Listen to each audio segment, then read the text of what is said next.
Target post देख रहे सभी का स्वागत है। मैं हूं आपका आजाद शर्मा। आज हमारे साथ ऑस्ट्रेलिया की एक ऐसी शख्सियत जुड़ी है जो किसी पहचान की मोहताज नहीं है। उनका नाम है मनोज कुमार। मनोज कुमार यहाँ पर एक ऑस्ट्रेलियन मल्टीकल्चरल ऑर्गेनाइजेशंस नेटवर्क चला रहे हैं, जिसमें ये पूरे विश्व के अलग अलग देशों के संस्थाओं को एक प्लेटफॉर्म पर लाकर सनातन और देश की विदेशों की एक्टिविटीज को एक प्लेटफॉर्म पर खड़ा कर रहे हैं। आपका स्वागत है जी टारगेट पोस्ट पर। मनोज जी, आपने चुनाव भी लड़े हैं, स्टेट का भी लड़ा है, फेडरल का भी लड़ा है, अच्छा प्रदर्शन भी किया। कौंसिल का चुनाव चल रहे हैं इस समय, तो कौंसिल के चुनाव में, पिछले चुनावों में और इस चुनाव में किस तरह का कोई अंतर आपको दिख रहा है? देखिए, हर चुनाव अपना अलग अलग ही होता है जी। पिछले साल जो चुनाव हुआ उसका अलग सिस्टम था, उसका अलग जोश लोगों में था। ये इलेक्शन आ रहा है उसमें अलग जोश है। तो अच्छा चीज़ है कि हमारे मल्टीकल्चरल कम्युनिटी के लोग ज़्यादा से ज़्यादा संख्या में इस काउंसिल इलेक्शन में पार्टिसिपेट कर रहे हैं और मैं इसको एक सकारात्मक रूप से ले रहा हूँ। I am taking this as a positive things, क्योंकि वो अपना एक डेमोक्रेटिक राइट जो है उसका उपयोग कर रहे हैं। आपको याद होगा, एक हिंदी में किसी कवि ने कहा है कि अधिकार खोकर बैठ रहना यह महा दुष्कर्म है, न्यायार्थ अपने बंधु को भी दंड देना धर्म है। तो उनको ये अधिकार है, डेमोक्रेटिक राइट है और उसके लिए वो लड़ रहे हैं। तो मतलब हम तो सबको वेलकम करते हैं और सबका वेलकम होना चाहिए इस इलेक्शन के लिए। आपके पास भारी तजुर्बा है, क्या गुरु मंत्र देना चाहते हैं जो नए उम्मीदवार हैं, इस बार मैदान में उतरे हैं, चुनाव मैदान में? देखिए, गुरु मंत्र या चुनाव तो मैंने तो 2009 से इलेक्शन देखा है और काउंसिल का इलेक्शन आई थिंक 2007 से मैंने देखा है। और हम नॉक्स काउंसिल में रहते थे तो मैंने काफ़ी इलेक्शन उस समय से देखा है और जी इलेक्शन में पार्टिसिपेट किया है। तो मुझे जो लगता है कि जो हर इलेक्शन में एक चीज़ अलग अलग आती है, अलग अलग कैंडिडेट आते हैं, मुद्दे अलग अलग आते हैं। तो लोगों से गुरु मंत्र मेरा यही है कि इस बार के इलेक्शन में काउंसिल छोटा हो गया है। काउंसिलर एक ही बनेंगे हर वार्ड से। तो आपको ये ध्यान देना है कि काउंसिल में किस तरह से लोकल लोगों का ज्यादा से ज्यादा समस्या को आप कवर कर सके।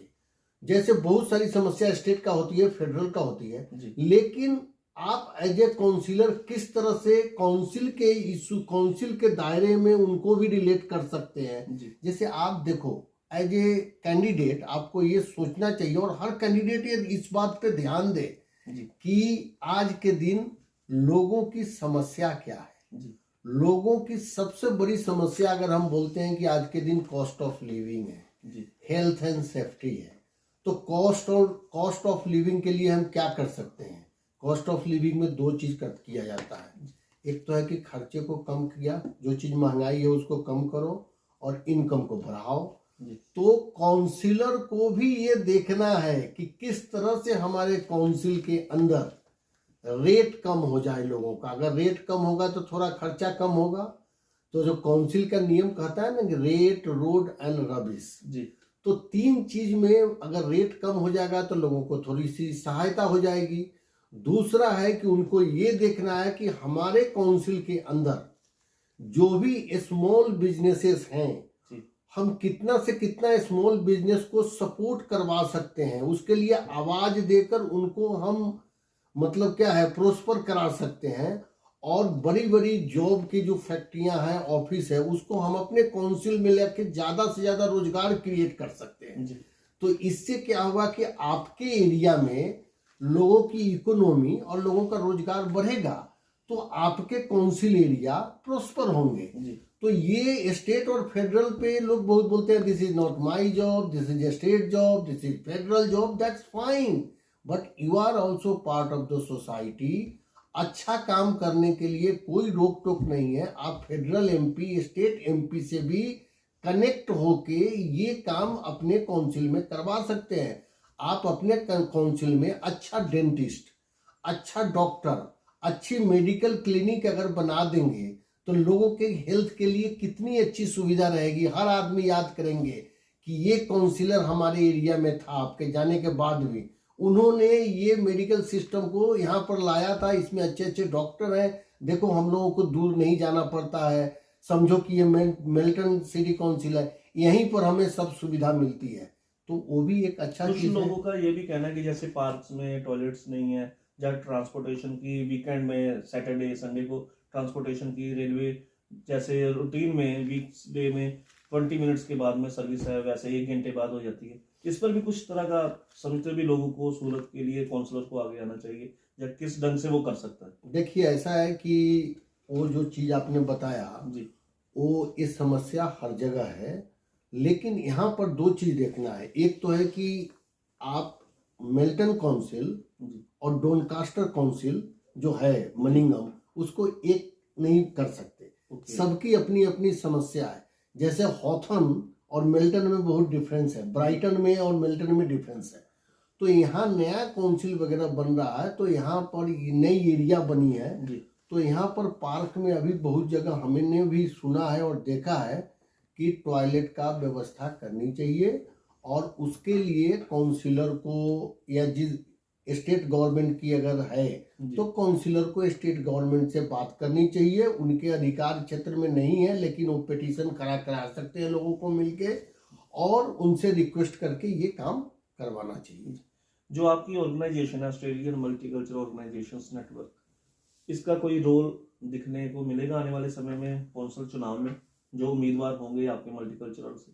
देखिए ऐसा है कि ये ऑर्गेनाइजेशन पहले नॉन पॉलिटिकल है, और ये organisation non political not for profit है। जी तो ये किसी भी पॉलिटिकल पार्टी और किसी कैंडिडेट को तो इंडोर्स नहीं करेगी। जी हाँ, ये पॉलिटिकल पार्टी और जो भी है उनको ये जरूर कनेक्ट करेगी, उनसे जरूर रिक्वेस्ट करेगी कि आप ज़्यादा से ज़्यादा मल्टीकल्चरल लोगों को टिकट दें और सपोर्ट करें, ताकि ज़्यादा से ज़्यादा मल्टीकल्चरल लोगों का representation upper house, lower house, federal parliament, state parliament, ये सब में हो।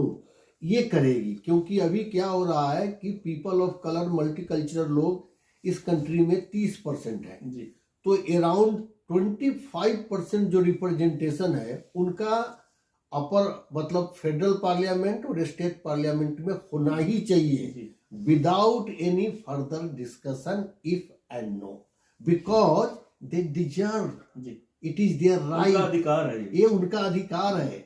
इस पे कोई इफ एंड बट नहीं होनी चाहिए, और होपफुली हर पॉलिटिकल पार्टी इस चीज को समझती है।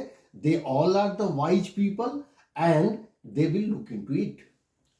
और क्या संदेश देना चाहते हैं जो मल्टीकल्चरल के लोग इस बार चुनाव में हैं? हाँ, उनको क्या कहना चाहते हैं? कोई अपना जो आपके पास तजर्बा है, आप स्टेट का इलेक्शन सिर्फ मेरे ख्याल से 400 वोटों से रह गए थे। हाँ, मैं स्टेट फॉरेस्ट हिल से सिर्फ 400 वोटों 2018 से हारा जी, था। काफी ये काफी रहा था उस समय कि आपने जी। बढ़िया प्रदर्शन किया। जी जी, जी अभी हम ये बोल सकते हैं कैंडिडेट को, और वो उनको अपनी प्रायोरिटी डिसाइड करना है कि लोगों के लिए वो क्या कर सकते हैं। तो उनको आवाज उठाना चाहिए कि हम रेट के बारे में क्या सोचेंगे, उनको आवाज उठाना चाहिए कि हम कितना लोकल मतलब स्मॉल बिजनेस और जॉब के बारे में सोच सकते हैं। उनको आवाज उठाना चाहिए कि हम कितनी अच्छी डॉक्टर्स एंड मेडिकल सुविधा हमारे एरिया में हो, और सेफ्टी हमारे एरिया में लोगों को रात को आने जाने, safety security is a big issue, जी वो भी होना चाहिए, पुलिस स्टेशन होनी चाहिए। तो इस सब पर थोड़ा एक, मैं ये नहीं बोलता सब काउंसिल का ही मैटर है, but they should connect to the people for all this issue. और इसके अलावे उनको प्रचार करने में जितना घर है उसमें लिफलेट वगैरह तो भेजना पड़ता है लोगों को, एटलीस्ट एक फैमिली में एक लिफलेट तो जाना चाहिए उनका। और ग्राउंड लेवल पर हाँ, ग्राउंड लेवल पे करना पड़ेगा उनको।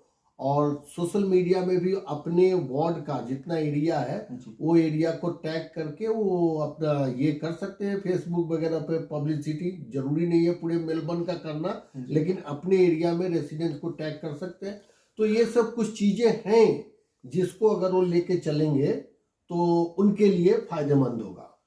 कुछ इस तरह की समस्या कोई बताइए जो लोगों की हो, जो कुछ लोग बता नहीं पाते, कुछ आपने चुनाव लड़ा, कुछ इस तरह की कोई समस्या आती है जो लोग शेयर नहीं कर पाते, या लीडर की तरफ से उनके साथ कनेक्ट नहीं होता, या वो शर्मा जाता है, कुछ इस तरह? देखिए ऐसा है कि जब हमें जनता में जनता की हेल्प करना है जी तो हमें इस चीज पर ध्यान देना पड़ेगा कि हम लोगों के लिए काम करने जा रहे हैं। तो चाहे वो जिस भी कल्चर के लोग हों, जी हम उनके पास जाएंगे, उनको बोलेंगे कि उनमें शर्माना नहीं है जी कि हम आपके हेल्प करने के लिए आए हैं, हम आपके हेल्प करने के लिए खड़ा हुए हैं। तो धीरे धीरे लोग भी समझेगा कि ये। लेकिन अब आप आज एक काउंसिल इलेक्शन है और 4 साल बाद इस साल लड़ लिए, बहुत कैंडिडेट जो था जी वो पिछली साल लड़ा, उसके बाद 4 साल दिखा नहीं। फिर इस बार काउंसिल इलेक्शन में फेसबुक पर देख रहे हैं कि उन्होंने लिखा I am honour to nominate myself. तो 4 साल तो आप लापता थे और फिर आप आ गए, तो जनता भी तो देखेगी ना कि 4 साल में कितनी बार आया है। जी तो ऐसा है कि आप अगर कंसिस्टेंट काम जनता में करते हैं तो आपको शर्माने की जरूरत नहीं है, और धीरे धीरे ये सब चीज खत्म हो जाती है। जी तो वो तो एक ह्यूमन कैरेक्टर है और ड्यू कोर्स ऑफ टाइम चली जाती है, तो उसमें कोई बड़ी बात नहीं है। आप लगे रहिए तो आप काम करेंगे। आप मेहनत करते रहिए, मेहनत रंग लाएगी, आपका संदेश यही है। जी, मतलब मेहनत ईमानदारी से करिए। मेहनत तो मतलब मन में कुछ और है, मतलब सेल्फ इंटरेस्ट के जगह interest of people at large के बारे में सोचिए, तभी आप राजनीति लॉन्ग टर्म में सक्सेसफुल हो भी नहीं जाएंगे, तभी भी आप सेटिस्फाइड रहेंगे। ये थे मनोज कुमार जी। अपना इन्होंने सारा जो भी इनके पास तजुर्बा था, नए उम्मीदवारों को गुरु मंत्र भी दिया, संदेश भी दिया, और लोगों की जो नींव थी हर वार्ड से, जो लोगों की समस्याएं थी, उसको बड़े ही अच्छे ढंग से इन्होंने उजागर भी किया। आपका धन्यवाद सर। मेलबर्न से आजाद शर्मा की रिपोर्ट, टारगेट पोस्ट।